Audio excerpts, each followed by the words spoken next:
Series की शुरुआत होती है एक रहस्यमय किताब से जो 200 सालों से दुनिया की नजरों से छिपी हुई थी।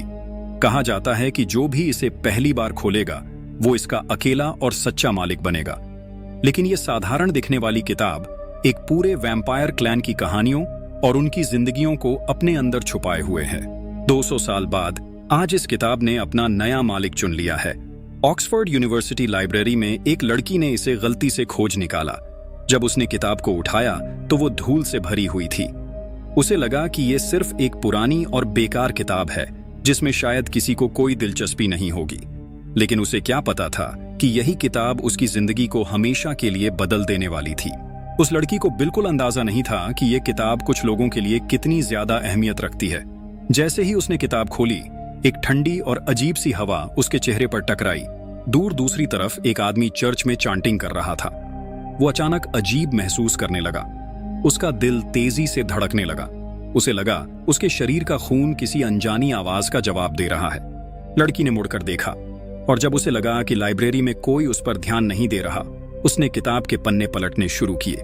लेकिन तभी उसकी नजर एक अजीब चीज पर पड़ी। किताब के शुरू के 3 पन्ने फाड़े जा चुके थे। अचानक लाइब्रेरी की सारी लाइट्स चली गईं, लेकिन उसने इस पर ज्यादा ध्यान नहीं दिया। वो शांति से किताब का अगला पन्ना पलटने लगी। तभी उसकी नजर एक अजीब चीज पर पड़ी। डेस्क लैंप के नीचे पन्नों पर छोटे छोटे ट्रांसपेरेंट अक्षर चमक रहे थे। जिज्ञासा से भरकर वो उन अक्षरों को और करीब से देखने लगी। अचानक उन अक्षरों में हलचल होने लगी। ऐसा लग रहा था जैसे उनमें जान आ गई हो। इसी वक्त कहीं दूर एक आदमी जो चर्च में चांटिंग कर रहा था अचानक रुक गया। उसका दिल तेज धड़कने लगा, जैसे कोई बड़ी मुसीबत उसकी तरफ बढ़ रही हो। उस आदमी ने तुरंत अपने असिस्टेंट को कॉल किया। लेकिन ये बात चौंकाने वाली थी कि दूसरी तरफ वो लड़की भी एक ऐसी ही अजीब सिचुएशन का सामना कर रही थी। उस वक्त लड़की ने अपने हाथ से उन बहते हुए अक्षरों को छूने की कोशिश की। जैसे ही उसने उन वर्ड्स को हाथ लगाया, वो वर्ड्स जिंदा लगने लगे। वो उसके हाथ के साथ हिलने लगे और उसके हाथ पर चढ़ने लगे। डर के मारे उसने जल्दी से अपना हाथ उस पुरानी किताब पर दबा दिया। जैसे ही उसने ऐसा किया, वो वर्ड्स वापस किताब में चले गए। लेकिन अब उसने अपने हाथ पर एक अजीब सा निशान देखा। उस लड़की का नाम एना था। एना के माँ बाप उसके बचपन में ही गुजर गए थे और तब से वो अकेली अपनी जिंदगी में स्ट्रगल कर रही थी। एना एक विच फैमिली की वारिस थी, लेकिन अब तक अपने जादू को कंट्रोल करना उसके लिए मुश्किल था। सुबह जब वो स्कूल जा रही थी, उसके हाथ से एक डॉक्यूमेंट गिर गया। जब उसने पेपर्स उठाने की कोशिश की तो एक अजीब चीज हुई। जमीन पर बिखरे हुए पेपर्स हवा में उड़कर अपने आप वापस अपनी जगह आ गए। एना ये देखकर डर गई और जल्दी से आसपास देखने लगी। खुशकिस्मती से किसी ने ये चीज नोटिस नहीं की। एना ने आराम से किताब वापस रखी, लेकिन उसके मन में एक अजीब सी घबराहट थी। उसे नहीं पता था कि अब उसकी जिंदगी बदलने वाली थी और उसका एक नया सफर शुरू होने जा रहा था। जब एना स्कूल से बाहर निकली तो एक आदमी से टकरा गई। 2 कदम चलने के बाद उसे रियलाइज हुआ कि वो आदमी बिल्कुल उसके पिता की तरह लग रहा था, जो अब इस दुनिया में नहीं थे। जब एना ने मुड़कर देखा तो वो आदमी वहां से गायब हो चुका था। उसी वक्त उसकी क्लोज फ्रेंड जिलियन भी उसके पीछे आ गई। लेकिन अभी जो कुछ भी हुआ था वो इतना शॉकिंग था कि एना अपने आप को संभाल नहीं पा रही थी। इसी बीच मैथ्यू, जो चर्च में था, वो भी उसके पीछे आ चुका था। अपनी खास सुनने की शक्ति के जरिए मैथ्यू ने भीड़ के बीच एना का लोकेशन तुरंत ढूंढ लिया। दूसरी तरफ मार्कस और उसका दोस्त जेम्स एक गली के कोने पर एक दूसरे से अलविदा कह रहे थे। लेकिन जैसे ही दोनों अलग हुए, जेम्स एक हादसे का शिकार हो गया। मार्कस तुरंत भागकर उसके पास गया, लेकिन जेम्स की हालत काफी बुरी लग रही थी। आसपास देखकर और ये कंफर्म करने के बाद कि आसपास कोई नहीं है, मार्कस ने जेम्स के गले में अपने दांत कड़ा दिए। फिर मार्कस ने अपनी कलाई काटकर अपना खून जेम्स को पिलाया, इस उम्मीद में कि ये उसे एक वैम्पायर बना दे और उसकी जिंदगी बचा ले। लेकिन कुछ अजीब हुआ। जेम्स सिर्फ 2 घूंट खून पीकर एकदम से रुक गया और जमीन पर लेट गया। मार्कस को समझ नहीं आया कि क्या गलत हुआ। इस घटना के बाद मार्कस को एक इन्वेस्टिगेशन के लिए भेजा गया। मैथ्यू ने मार्कस को उनकी रिसर्च फैसिलिटी ले जाने का फैसला किया, जहां उसने अपने असिस्टेंट से मार्कस पर रिसर्च करने को कहा ताकि इस पूरी प्रक्रिया के पीछे का राज समझा जा सके। मार्कस के मिशन के फेल होने की वजह समझना जरूरी था। उन्हें पता था कि ऐसी रिसर्च हमेशा सफल नहीं होती। उनकी वैम्पायर फैमिली अब तक इवॉल्व हो चुकी थी। वैम्पायर्स को अब सूरज की रोशनी से डर नहीं था।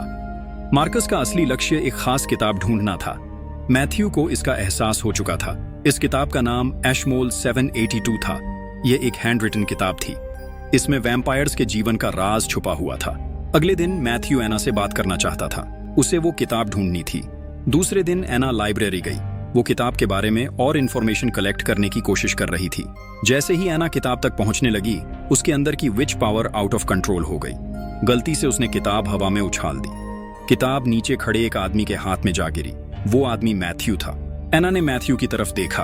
वो तुरंत समझ गई कि वो एक वैम्पायर है। मैथ्यू ने इस बात को छुपाने की कोशिश नहीं की। उसने अपना बिजनेस कार्ड निकाला और एना को दिया। दोनों के बीच थोड़ी बातचीत हुई। मैथ्यू की बातें गहरी और ज्ञान से भरी हुई थीं। एना को यह सब सुनकर क्यूरियोसिटी होने लगी, लेकिन जैसे ही एना अपनी सीट पर वापस गई और पीछे देखा, मैथ्यू गायब हो चुका था। एना ने तय किया कि वो मैथ्यू के बारे में जानकारी इकट्ठा करेगी, लेकिन उसे कोई खास जानकारी नहीं मिली। उसने ऑक्सफोर्ड फोरम पर मैथ्यू के कई पोस्ट्स देखे। अचानक उसी वक्त मैथ्यू वहां आ गया। एना भले ही नादान थी, लेकिन वो समझ गई कि ये सब महज इत्तेफाक नहीं था। उसने तुरंत मैथ्यू से पूछा कि उसका मकसद क्या है। मैथ्यू ने कुछ भी छुपाया नहीं। उसने सीधा पूछा कि क्या एना ने एशमोल 782 ढूंढी है। एना ने कहा कि उसने वो किताब लाइब्रेरी को वापस कर दी थी। मैथ्यू ने बस इतना कहा कि वो अपनी सेफ्टी का ध्यान रखे। मैथ्यू का ये कहना एक वार्निंग जैसा लग रहा था। एना को यह बिल्कुल पसंद नहीं आया। वह गुस्से में वहां से चली गई। लेकिन एना को यह नहीं पता था कि उसकी करीबी दोस्त जिलियन ने रिपोर्ट कर दिया था कि एना ने एशमोल 782 पढ़ी थी। फिनलैंड के एक घने जंगल में लकी एक शिकारी को गाइड कर रहा था। चलते चलते वे एक लेक के पास एक पुराने लकड़ी के घर तक पहुंचे। शिकारी ने सावधानी से घर के अंदर कदम रखा। उसने अपनी बंदूक तैयार कर ली, लेकिन अंदर कुछ भी नहीं था। जैसे ही शिकारी ने पीछे मुड़कर देखा, एक औरत की आवाज उसके कानों में गूंजने लगी। वह तुरंत पीछे मुड़ा। तभी एक लड़की ने उस पर छुरी फेंकी। छुरी सीधा उसके पैर पर लगी। इसके बाद लड़की चांटिंग करने लगी। धीरे धीरे आग का एक घेरा शिकारी के चारों ओर बनने लगा। अचानक जमीन धंस गई और शिकारी नीचे दब गया। लकी ने चुपचाप सब कुछ देखा। उसने एक भी शब्द नहीं कहा। उसे पता था कि उस चुड़ैल का नाम सातू है। लकी ने साटू को चर्च ज्वाइन करने का ऑफर दिया था, लेकिन उससे पहले उन्हें एक और जरूरी काम करना था। दूसरी तरफ एना लाइब्रेरी में एक बार फिर मैथ्यू से मिली। मैथ्यू ने उसे याद दिलाया कि लाइब्रेरी में कई विचेस बैठे हैं। उसने कहा कि सबकी नजर उस पर है, लेकिन एना ने इस बात को मानने से इनकार कर दिया। उसने कहा कि उसके आसपास सिर्फ उसकी क्लोज फ्रेंड्स और लाइब्रेरी का स्टाफ है। एना का ऐसा रिएक्शन देखकर मैथ्यू हैरान रह गया। वो उसे फिर से वार्न करना चाहता था, लेकिन इससे पहले एना वहां से जा चुकी थी। मैथ्यू ने सोचा कि अब उसे अपनी स्ट्रैटेजी बदलनी होगी। कुछ देर बाद जब एना लाइब्रेरी में बैठकर पढ़ रही थी, मैथ्यू कोने से चुपचाप उसे देख रहा था। अगली सुबह जब एना जॉगिंग कर रही थी, मैथ्यू फिर वहीं था। वो बस खामोशी से उसकी हर एक्टिविटी देख रहा था। मैथ्यू दूर से एना पर नजर रखता रहा, जब तक वो नदी में अपनी बोट लेकर नहीं चली गई। इसके बाद मैथ्यू चुपके से एना के घर में घुस गया। उसने हर कोने की तलाशी ली, लेकिन एशमोल 782 कहीं नहीं मिली। शाम ढल चुकी थी और मैथ्यू अब भी किताब ढूंढने में सफल नहीं हो सका। दूसरी तरफ जब एना ने बोट को किनारे पर लाकर रखा, तो गलती से उसका शर्ट नीचे गिर गया। जैसे ही एना ने बोट को सेट किया, उसने देखा कि मैथ्यू उसके पीछे खड़ा था। मैथ्यू ने एक बार फिर एशमोल 782 के बारे में सवाल किया। एना ने कहा कि उसने किताब लाइब्रेरी में वापस कर दी है, लेकिन मैथ्यू इस बात पर विश्वास नहीं कर रहा था। मैथ्यू को एना से एक स्ट्रॉन्ग पावर महसूस हो रही थी, जो इस बात का संकेत था कि किताब उसके आसपास ही थी। एना ने मजबूरी जताई कि वो अपने जादू को सही तरीके से इस्तेमाल नहीं कर पा रही है। उसने मैथ्यू से कहा कि अगर उसे एशमोल 782 चाहिए तो उसे लाइब्रेरी जाकर खुद तलाश करना होगा। मैथ्यू ने गहरी बात कही। यह किताब सदियों से गायब थी, लेकिन अब तक कई लोग इसकी मौजूदगी महसूस कर चुके थे, क्योंकि एना ने इसे खोल दिया था। अब यह किताब सिर्फ एना के पास रह सकती थी, किसी और के पास नहीं। जब मैथ्यू वहां से जा रहा था, उसकी नजर जमीन पर पड़े कपड़ों पर पड़ी, जो अभी गिरे थे। एक गहरी सांस लेते ही मैथ्यू की आंखें अचानक भयानक और तेज हो गईं। मैथ्यू ने एक गहरी और गंभीर आवाज में कहा कि एना को अपने आसपास संभल कर रहना चाहिए। अगली सुबह जब एना सो रही थी, एक मकड़ी उसके बिस्तर पर चल रही थी। एना ने अपनी आंखें खोलीं और अपने शरीर में कुछ अजीब सा महसूस करने लगी। एना हिलना चाहती थी, लेकिन उसका पूरा शरीर जालों में जकड़ा हुआ था। अगले ही पल एक बड़ी सी मकड़ी बिस्तर के नीचे से बाहर निकली। ये देखते ही एना झटके से जाग गई। ये पहली बार नहीं था जब एना ने मकड़ी का सपना देखा हो। वह एक विच थी, फिर भी ये डरावने सपने उसका पीछा नहीं छोड़ रहे थे। एना हमेशा एक साधारण जिंदगी जीना चाहती थी, लेकिन उसकी हकीकत अक्सर उसके सपनों से अलग होती थी। जब वो बाहर गई तो उसने देखा कि उसका कोट उसके मेल बॉक्स में रखा हुआ था। ये साफ था कि मैथ्यू ने उसका कोट वापस किया था। यह सोचकर एना के चेहरे पर हल्की मुस्कान आ गई।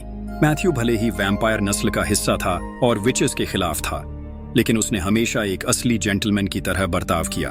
उसी समय मैथ्यू एक पहाड़ी पर अपने दोस्त से मिलने जा रहा था। उस दोस्त की मदद से मैथ्यू ने एक हिरण को ढूंढ निकाला। टारगेट को पहचानने के बाद मैथ्यू ने तुरंत शिकार शुरू कर दिया। आखिरकार मैथ्यू का शिकार पूरा हुआ। इसी दौरान एना हमेशा की तरह लाइब्रेरी गई, लेकिन इस बार उसने देखा कि लाइब्रेरी में आज हमेशा से ज्यादा लोग थे और सभी लोग एना को अजीब नजरों से देख रहे थे। ज्यादा देर नहीं हुई थी कि पीटर अचानक एना के पास आकर बैठ गया। पीटर का व्यवहार फ्रेंडली था, लेकिन एना ने शुरुआत में उस पर ज्यादा ध्यान नहीं दिया। फिर पीटर ने कहा कि उसे एना की माँ के बारे में पता है। ये सुनते ही एना का ध्यान तुरंत पीटर की बातों की तरफ चला गया, क्योंकि उसकी माँ का राज उसके लिए सबसे ज्यादा अहम था। एना ने पीटर के साथ चलने का फैसला किया, क्योंकि वो अपनी माँ के बारे में कुछ जानकारी लेना चाहती थी। दोनों एक कैफे गए, जहां पीटर ने बताया कि वो किताब एशमोल 782 को बहुत समय से ढूंढ रहा है। पीटर ने बार बार एना से पूछा कि उसने किताब में क्या देखा था। एना के पास कोई और रास्ता नहीं था, तो उसने ईमानदारी से सब कुछ बता दिया। पीटर ने सब कुछ सुनने के बाद भी अपने सवालों का सिलसिला जारी रखा। इस बार उसका लहजा और ज्यादा अग्रेसिव हो गया और एना को समझने में देर नहीं लगी कि पीटर के इरादे ठीक नहीं हैं।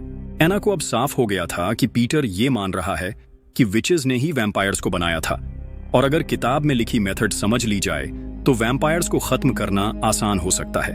लेकिन एना को इन बातों से कोई लेना देना नहीं था। वो सिर्फ यहाँ से निकलना चाहती थी, पर पीटर उसका पीछा छोड़ने के मूड में नहीं था। उसने जोर से धमकी दी कि वो दोबारा मिलेंगे और उस वक्त सब कुछ अलग होगा।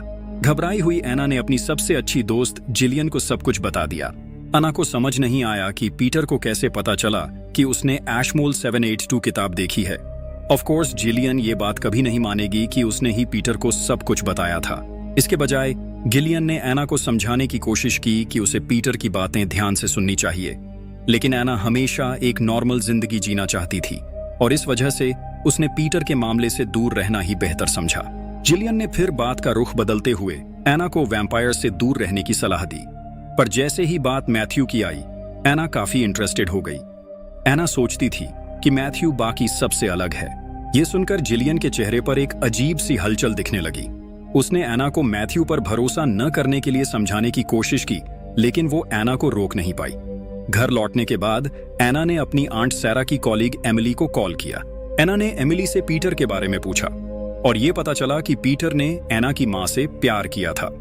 पीटर ने एना के माँ बाप को डिवोर्स लेने के लिए मनाया था और आखिरकार जब पीटर पर डार्क मैजिक का असर हुआ तो एना के माँ बाप ने उससे सारे संबंध तोड़ दिए थे। एमिली ने भी एना को चेतावनी दी कि पीटर से हमेशा संभल कर रहना।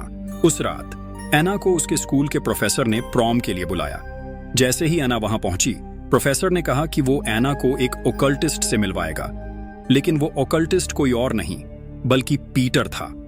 एना को ये बात बिल्कुल भी अच्छी नहीं लगी, क्योंकि पीटर ने पहले ही उसे धमकी दी थी। पीटर का वहां होना एना के लिए एक नई परेशानी का संकेत था। जब पीटर और एना का सामना हुआ तो पीटर ने तुरंत कहा कि एक वैम्पायर के करीब आना बहुत खतरनाक हो सकता है, और अगर एशमोल 782 जैसी किताब किसी वैम्पायर के हाथ लग गई तो ये एक विनाशकारी घटना बन सकती है। एना को पीटर की असलियत के बारे में अच्छी तरह पता था, इसलिए वो ज्यादा परेशान नहीं हुई। लेकिन इस बार भी एना ने साफ साफ मना कर दिया कि वो पीटर को एशमोल 782 लेने नहीं देगी। जैसे ही एना कुछ कदम आगे बढ़ी, उसके कानों में अचानक पीटर की आवाज गूंज उठी। ये सुनकर एना एक पल के लिए डर गई और पीछे देखा, पर उसने देखा कि पीटर के होंठ हिल भी नहीं रहे थे। ये साफ था कि ये कोई जादू था। एना ने वहां से निकलने की कोशिश की, लेकिन पीटर की आवाज और ज्यादा तेज होने लगी। ये शब्द इतने जोर से गूंजने लगे कि एना ने अपने कान ढक लिए, पर फिर भी उसे कोई फर्क नहीं पड़ा। पीटर की आवाज किसी मंत्र की तरह सुनाई दे रही थी और एना को लगा कि वो अपना संतुलन खो देगी। उसे समझ नहीं आ रहा था कि वो क्या करे, लेकिन उसे इतना पता था कि अगर उसने जल्दी कुछ नहीं किया तो वो इस जादू का शिकार हो सकती है। आखिर में एना से और सहा नहीं गया और उसके अंदर की विच पावर्स बाहर आ गईं। अगले ही पल एना की गुस्से से भरी आवाज पीटर के दिमाग में इतनी शक्ति से गूंजी कि आसपास की खिड़कियां तक टूट गईं। अगले दिन पीटर गिलियन के घर गया और उससे पूछा कि क्या वो जानती थी कि एना इतनी शक्तिशाली है, लेकिन जिलियन को भी इस बारे में कोई अंदाजा नहीं था। इसी बीच दरवाजे पर दस्तक हुई। दरवाजा खोला गया और बाहर जो शख्स खड़ा था वो और कोई नहीं, एना थी। जैसे ही एना ने पीटर को जिलियन के घर में देखा, उसे समझ आ गया कि पीटर को उसके बारे में इतनी जानकारी कैसे मिली थी। सच्चाई समझने में देर नहीं लगी। एना की सबसे भरोसेमंद दोस्त जिलियन ने उसका विश्वास तोड़ दिया था और उसके पीछे पहले ही धोखा दे दिया था। एना अपनी दोस्त जिलियन के धोखे से टूट सी गई और आंसू बहाने लगी। तभी उसे याद आया कि मैथ्यू ने पहले ही उसे सतर्क रहने को कहा था। ये सोचकर एना तुरंत मैथ्यू के अपार्टमेंट पहुंची। उसने दरवाजा खटखटाया, लेकिन कोई जवाब नहीं मिला। थोड़ी निराश होकर एना वापस जाने लगी, पर तभी मैथ्यू, जो अभी अभी पहाड़ों से लौट रहा था, उससे टकरा गया। स्टोरी अभी खत्म नहीं हुई है।